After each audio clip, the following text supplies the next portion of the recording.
Good morning, guys. Back in the heckin' saddle, ready to take you around the NFT market. But before we can get started, guys, make sure you're following CryptoSlam over on X. My goodness, so much cool stuff coming that I just cannot wait to share with you. So to find out about that, you gotta be following CryptoSlam. And you already know you have to be subscribed to Inside NFTs if you want to stay up on NFTs, on the Bitcoin Ordinals ecosystem, on runes, and soon to come meme coins. Yesterday, we crossed 1,600 subscribers, man. Blows my mind, so thank you guys very much. Now, right into the NFT market, and as you can see, a little different view this morning because yes, we're showing the forecast 500 NFT index, and that index is showing the market is down this morning, down 0.8%. But I've been talking about a comeback story here for NFTs, and I can tell you right now, at least on Ethereum, it does look like that's starting to happen. So the value of the Ethereum ecosystem, you can see, is actually up 0.35% this morning. Now, not a game-changing amount there yet, but we have to get good at keeping our eyes on things like this and watching for signs early, and we are definitely seeing some signs over on Ethereum. Not so sure we're seeing that on Solana quite yet, and the same applies to Polygon and also Cardano. Those three ecosystems down this morning. But again, I am sensing that the bottom is maybe in for Ethereum NFTs. We're watching. Now, crypto taking a big hit in the past 24 hours.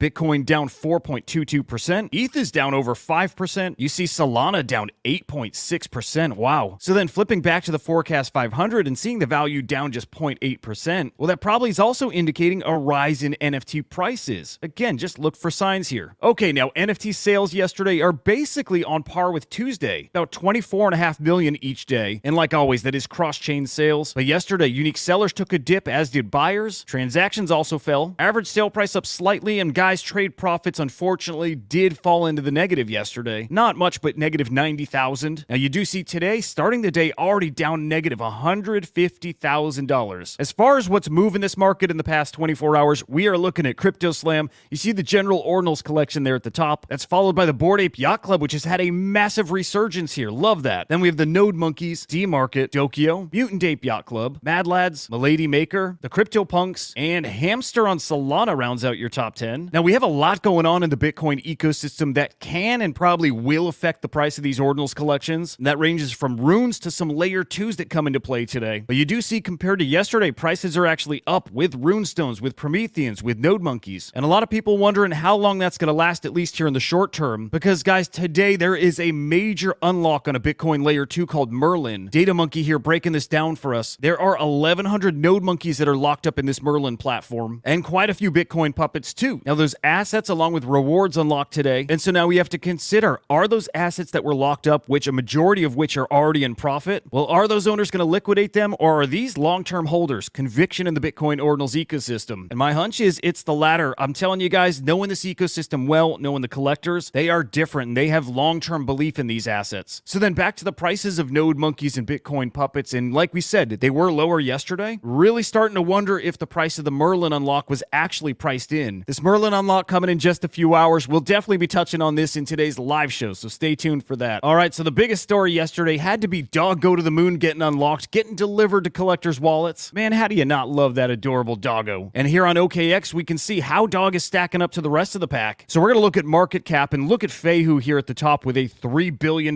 market cap. Now, I did mention yesterday, I kind of questioned that number. I don't know how much of the supply is actually out there to be traded, and maybe that affects the market cap. I'm not quite sure here. What I am sure about, though, is Dog flipped RSIC right out of the gate. And you see that right here and right now, Dog with a $318 million market cap compared to RSIC, which has a $233 million market cap. Guys, we are starting to establish the pecking order here in the Runes ecosystem, but keep in mind, it is very, very early. There are no winners yet, because really, truthfully, guys, I think we're going to have a whole bunch of winners here. What I'm paying attention to are stories like this, like Bloomberg reporting that hedge funds are succumbing to the mind-boggling returns of meme coins. Guys, why would they not? You see these people making 1000x gains on certain meme coins overnight. You saw it on Solana with Whiff, you saw it on Boom, you saw it on Bonk. And then, guys, with a brand new meme coin ecosystem here in Bitcoin, which, by the way, accounted for almost 73% of all Bitcoin transactions 2 days ago. It's crucial, though, guys, for these coins to get listed on exchanges, to get listed on CoinMarketCap, on CoinGecko. But again, keep in mind how early we are, and we actually are starting to get these exchange listings. So here's Leonidas just this morning showing us that Dog is now listed on CoinW, so that's a big W. Now, something else we hoped was coming, I kind of assumed it was coming, but Gate.io, the 8th largest centralized exchange in the world, yeah, they're listing Dog today too. Okay, now getting into Ethereum NFTs, and we're going to talk about Yuga Labs here because they have a bunch of news yet again. You guys remember last week, Yuga Labs sold some of their game gaming assets to far away. And I'm talking Heavy Metal, Legends of the Mara, and even their Sewer Pass. Well, you guys remember that iconic key that came from Dookie Dash? Well, that key transformed into a legendary Heavy Metal asset. But with Heavy Metal being part of Faraway's ecosystem, well, that key has no utility, or that asset has no utility in Yuga Labs' ecosystem anymore. That is until now, because guys, Yuga Labs is saying that asset always had purpose in this ecosystem. So what they're doing now is minting a brand new 1-1 key. And that key goes right to the holder of that legendary Heavy. So now that key continues on here in the Yuga ecosystem. Kinda wondering if this key's sorta like Azuki's You the Real MVP. Constant rewards in every mint. But clearly, there's more to the story of this key that'll unfold over this next year and many years, it seems. Yuga Labs also finally delivered on their 3D assets to the Bored Ape holders. So depending on these file types, you can use these 3D assets across all kinds of metaverses. I'm sure they're working in On Cyber, probably in the Sandbox game, likely in Decentraland. I'm not sure what else out there's hot right now in the metaverse world. But even just for content creators to have this asset now to make their own content with, it's a big W. It's about time too, but great to see these in the hands of the Bored Ape holders. But guys, something has changed in this space. ETH NFTs may have found their bottom, and there's just a different sentiment out there. I've felt it. I've been talking about it for weeks. I'm sure you've been seeing and feeling this too. But guys, very possible that the bottom is in for ETH NFTs. And these Yuga assets pumping a bit, it's not our only evidence, because a lot of us use art as well as an indicator here. And guys, we've been talking about all those big X copy sales. We saw all those Chromie squiggle sweeps yesterday. And now you have beautiful pieces like the Birth of Adam from Yatrada selling for 10 ETH. And you also have this fantastic mint coming from 8nap. It's the ISO Metro drop. And that collection, it's a collab between Rich Pool and the Paper Crane. Guys, again, art being minted, indicators that the market may just be picking up here. Watch this stuff closely with me, guys. I really do think something's coming here. And like I said yesterday, that something is definitely starting to cook over on BAYC as well. So keep in mind that today is a milestone day for the BAYC ecosystem, because today is the day that BAYC integration goes live on Magic Eden. So yeah, starting today, you're going to be able to trade BAYC NFTs like Mystical, that ERC 404. You got the On-Chain Gaias, the Primitives, guys, a whole bunch of collections that have been out there for a while. And then OG-ish collections like PIV's Glasspunks. By the way, I own a bunch of these. I got a lot of conviction in them. But great to get this kind of stuff out in front of a lot more people. So ETH NFTs, yes, feel like they're going to cook. BAYC NFTs, yes, same exact thing. And I'm going to say I think the Blast NFT ecosystem is going to blast off here too. So a shift back to NFTs, yeah, I think it's coming, guys. Now, SocialFi, we got a lot cooking there too. We've got Fantasy Top with their pack rips coming today. If you're not familiar, picture fantasy sports, but with your favorite Twitter influencers. You're setting a lineup of these guys who make noise over on X. And yeah, you are competing for ETH prizes here. So pretty cool stuff. And then over on Avalanche, you guys remember Stars Arena, now renamed The Arena. Well, they got a V2 beta that's live right now. So again, just showing you that SocialFi is active. They are building, and it is brewing into something that may be a game changer. Now we're going to end on a meme, because memes are the lifeblood of all of Web3 here. And you guys remember the Nightclub Meme? We talked about this earlier in the week. Well, this iconic meme was auctioned on Foundation, came in at a 15 ETH sale here. Now I believe that was the lowest ask price for it, so it didn't get bid up any higher than that. But still about $45,000, $46,000 for that. Not a bad haul. Guys, there is still so much to talk about, so let's continue the conversation in NFT Live coming up at 1 p.m. Eastern Time. That fantastic show, it's going to be over on X, also on YouTube. And then you already know, but at 4:30 p.m. Eastern Time, we're going to go live with Inside NFTs Live. So make sure you tune in today to hear from Henry the Grape with some big CyberKongz Prometheans updates today. We got the great Yojo, our favorite SJW, and of course myself. Guys, we're going to bring you all around the NFT ecosystem in an hour. And then tomorrow morning, fam, I'll be back with your NFT market update. We'll get into all the latest happenings. Remember, if it's happening in NFTs, I'm bringing you inside. Until the next time, I'll see ya.